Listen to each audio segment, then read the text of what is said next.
बनासकांठा राज्य गुजरात। यही अंबिका वन में आलासुर की पहाड़ियों के दक्षिण पश्चिम में अरावली की पुरानी पहाड़ियों में गब्बर पर्वत पर विद्यमान है अंबाजी माता का ये मूल पवित्र स्थान, जो ब्रह्मांड की सर्वोच्च ब्रह्मांडीय शक्ति का उद्गम स्थल है। देवी पुराण में वर्णित मां शक्ति के 51 शक्ति पीठों में से एक इस प्राचीन मंदिर में करोड़ों श्रद्धालु मां अम्बा का आशीर्वाद लेने आते हैं। इन शक्ति पीठों के बनने के संदर्भ में अनेक पौराणिक कथाएं जनमानस में प्रचलित हैं। उन्हीं में से एक कथा है प्रजापति दक्ष और मां सती की। एक बार प्रजापति दक्ष ने संसार का पूर्ण रूप से संचालन करने हेतु एक सभा बुलाई। उस सभा में सभी देवी देवताओं के साथ ब्रह्मा, विष्णु और महेश भी उपस्थित थे।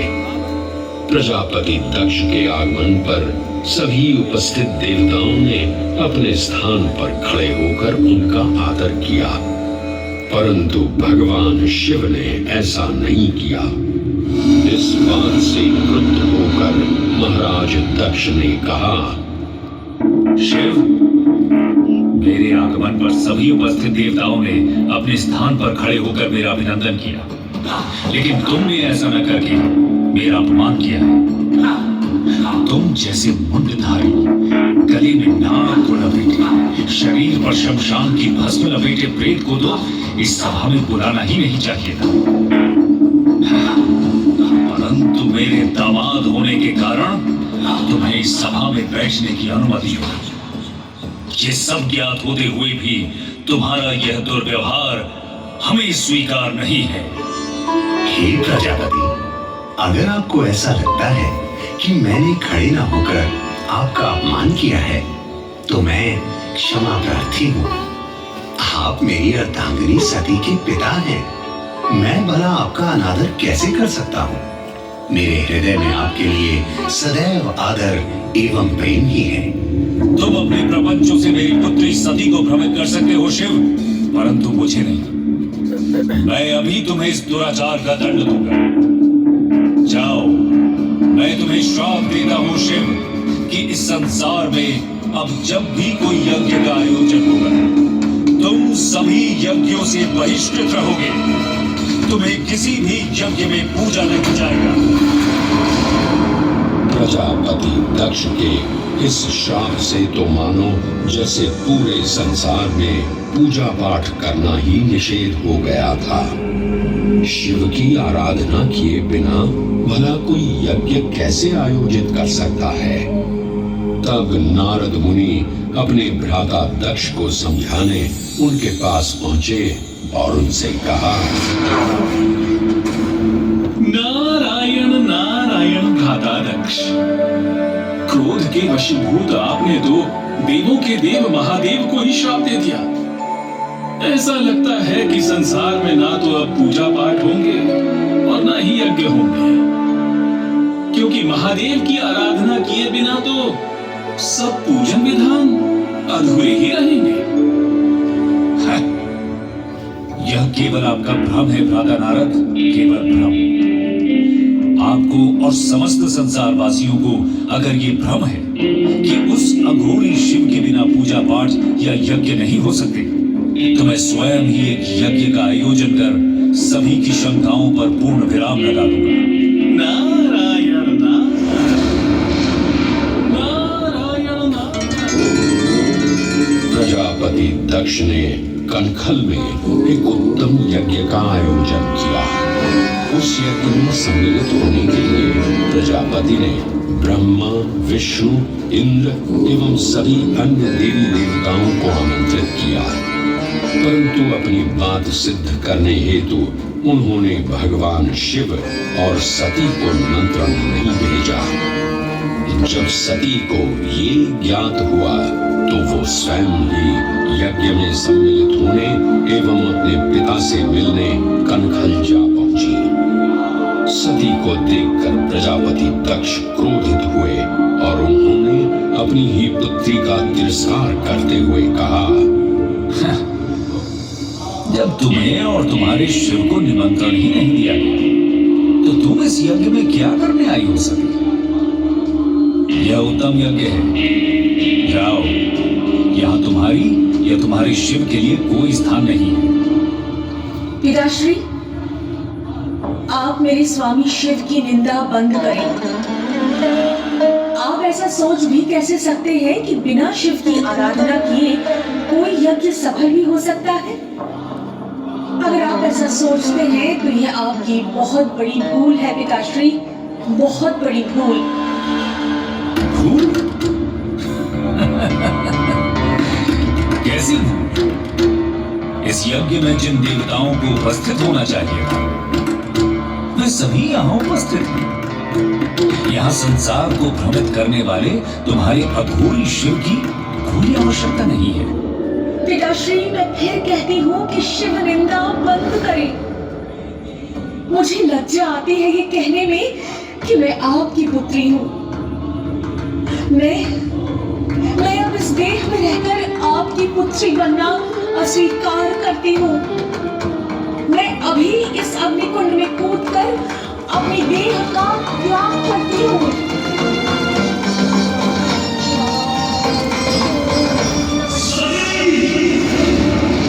अपमान से पीड़ित सती ने अग्निकुंड में कूदकर प्राणाहुति दे दी। सती की मृत्यु का वृत्तांत जानकर क्रोधित शिव ने प्रलयनकारी तांडव प्रारंभ किया।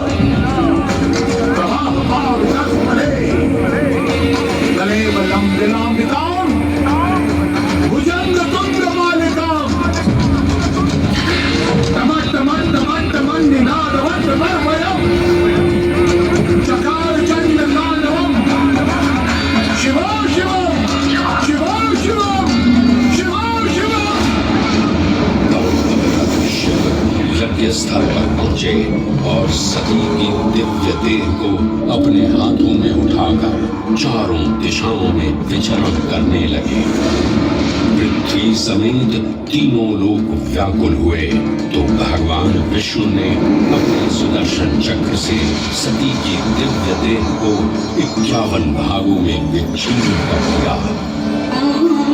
धरती पर जिन 51 स्थानों पर देवी सती के अंग कटकर गिरे वे सभी स्थान शक्तिपीठ बन गए।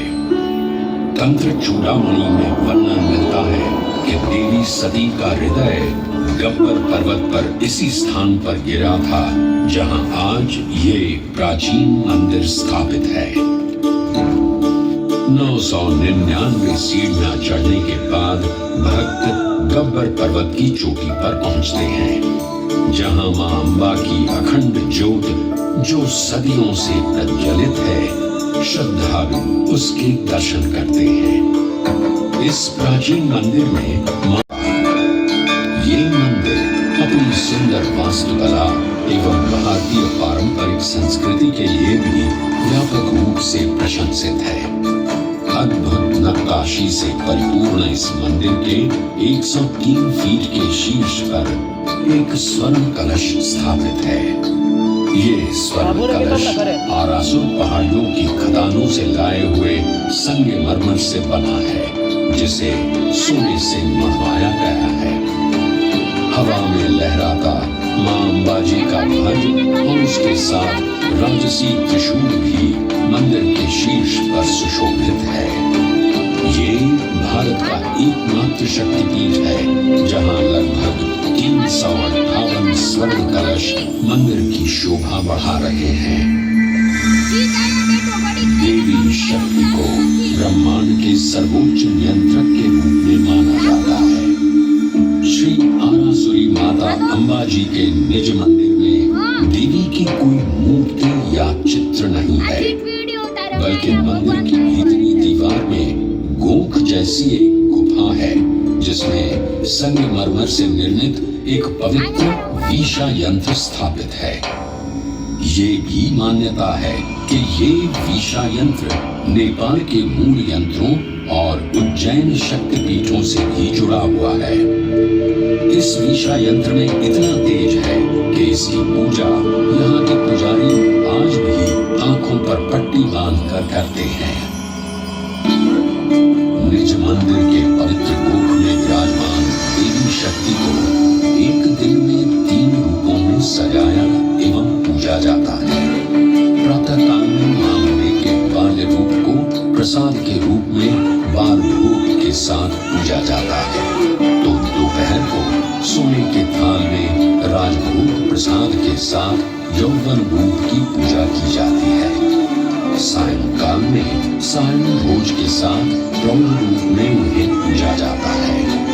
मुख्य मंदिर में स्थापित मां अम्बा की चांदी की पालिका हो या मां के गोख के ठीक सामने देवी के पवित्र सिंह की मूर्ति हो, भक्त श्रद्धा भाव से अपना शीश झुकाते हैं। श्रद्धालु मां के शेर को कंकु पूजा करके पूजते हैं। इसी निज मंदिर के सामने चाचर चौक है, जहाँ एक अखंड ज्योत आज भी प्रज्वलित है। पौराणिक कथा के अनुसार इस अखंड ज्योत को मां अम्बा के भक्त अखेराज ने प्रज्वलित किया था। हर युग में मां अम्बा ने अपने भक्तों का उद्धार किया है और उन भक्तों में मर्यादा पुरुषोत्तम प्रभु श्री राम का नाम भी आता है। त्रेता युग में घटित ये किंवदंती आज भी यहाँ सुनाई पड़ती है। माना जाता है कि सीता माता की खोज करते हुए भगवान श्री राम और लक्ष्मण अरबुदा के जंगलों में आए थे। यहाँ उनकी भेंट ऋषि श्रृंगी से हुई। ऋषि श्रृंगी ने ही श्री राम को देवी शक्ति की आराधना करने के लिए प्रेरित किया। मर्यादा पुरुषोत्तम भगवान श्री राम ने जब देवी की आराधना की तो मां अम्बा ने उन्हें दर्शन दिए। हे राम, मैं तुम्हारी आराधना से प्रसन्न हूँ। बोलो, तुम्हें क्या वरदान चाहिए? हे जगत जननी, हे सर्वेश्वरी, आपका दर्शन प्राप्त करना ही मेरे लिए सबसे बड़ा वरदान है। आप सब व्यापी हैं, सब जानती हैं। अगर आप मुझे कोई वरदान देना चाहती हैं, तो कुछ ऐसा वरदान दीजिए जिससे इस संसार का कल्याण हो सके। हे दशरथ नंदन, मुझे ज्ञात है कि आप इस भूलोक पर क्यों अवतरित हुए हैं। मैं आपको दिव्य अजय बाण प्रदान करती हूँ। यह बाण अचूक है। आप इससे जिस भी प्राणी पर प्रहार करेंगे, उसकी मृत्यु निश्चित है। मान्यता है कि इसी अजय बाण से श्री राम ने रावण का वध किया था। श्री आरासुरी माता अम्बा जी मंदिर के ठीक पीछे समर्पित अजय माता मंदिर स्थित है। यहाँ से लगभग 8 किलोमीटर की दूरी पर कोटेश्वर महादेव का एक प्राचीन मंदिर विद्यमान है।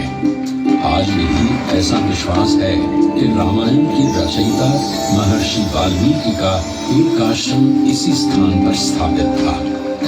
ये पावन स्थान वैदिक कुमारी नदी सरस्वती के उद्गम स्थल के रूप में भी जाना जाता है। आस्थाएं युगों के महासागर लांघती हुई समय की धार पर अनवरत यात्रा करती हैं। अम्बा मां के इस पावन धाम का महात्म्य भी त्रेता को लांघकर द्वापर तक चला आया। मान्यता है कि गब्बर पर्वत पर ही भगवान श्री कृष्ण का मुंडन हुआ था। इसी मान्यता के चलते आज भी श्री आरासुरी माता अम्बाजी मंदिर के पीछे स्थित मानसरोवर कुंड में लोग मुंडन संस्कार के लिए आते हैं। महाभारत ग्रंथ में भी इस दिव्य स्थान का वर्णन मिलता है।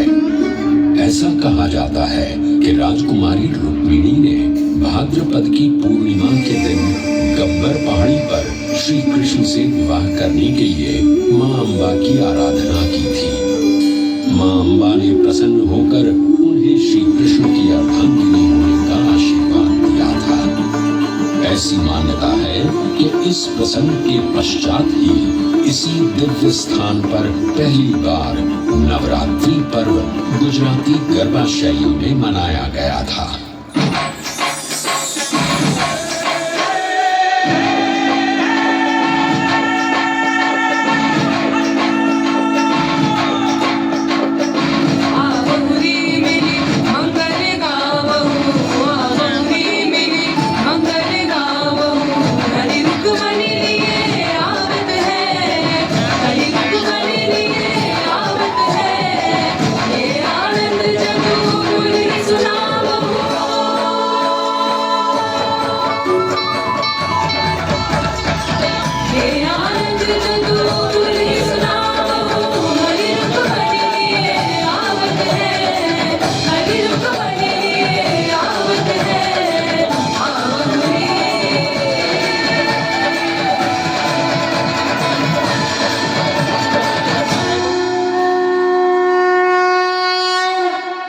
अंबाजी ने भाद्रपद पूर्णिमा के शुभ अवसर पर बहुत बड़े मेले का आयोजन होता है।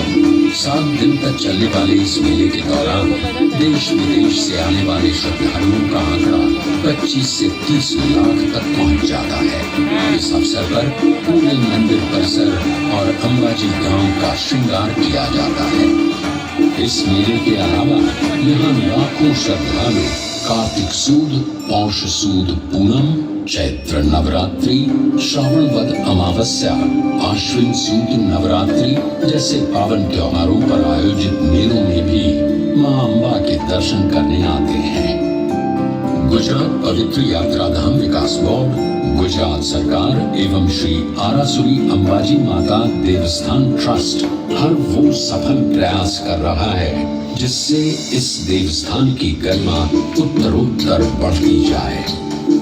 इन प्रयासों को प्रोत्साहित करने हेतु उनका समर्थन और कोई नहीं बल्कि हमारे देश के माननीय प्रधान